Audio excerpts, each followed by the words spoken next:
మీకు తెలిసే ఉంటుంది. తుమ్మడం ద్వారా నోస్‌లో నుంచి డస్ట్ పార్టికల్స్ అనేవి రిమూవ్ అయ్యి క్లియర్ అయితాయి అనేసి. కానీ మీ బాడీకి ఎలా తెలుస్తుంది? నోస్ డస్ట్ పార్టికల్స్‌ని రిమూవ్ చేయాలి అనేసి.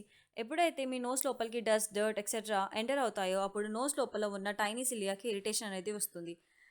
సిలియా ఈ ట్రైగెమినల్ నర్వ్ ద్వారా సిగ్నల్‌ని పంపిస్తుంది. దీంతో అయితే బ్రెయిన్ కూడా రెస్పాన్స్ అయ్యి బాడీకి ఇన్‌స్ట్రక్షన్స్ ఇస్తుంది. తుమ్మడం ద్వారా డస్ట్ పార్టికల్స్‌ని రిమూవ్ చేయాలి అనేసి. దీని ద్వారా అయితే మీ రెస్పిరేటరీ అంటే మీ లంగ్స్ ఎయిర్‌ని ఫిల్ చేసుకుంటాయి. అండ్ ఈ స్టోర్డ్ ఎయిర్‌ని పంపించే మీ టంగ్, మౌత్ అప్పర్ పార్ట్‌కి అతుక్కుంటుంది. అండ్ మీ ఐస్ క్లోజ్ అయిపోతాయి. అండ్ అండ్ ఫేస్ మజిల్స్ కూడా స్ట్రెచ్ అవుతాయి. అండ్ మీ లంగ్స్ ఫోర్స్‌ఫుల్లీ ఎయిర్‌ని బయటికి పంపిస్తుంది. Nucleus water droplets dust particles 170 స్పీడ్‌తో బయటికి వచ్చేస్తాయి. అండ్ సిలియా రిలాక్స్ మోడ్‌లోకి వెళ్ళిపోతుంది. Subscribe for more interesting videos.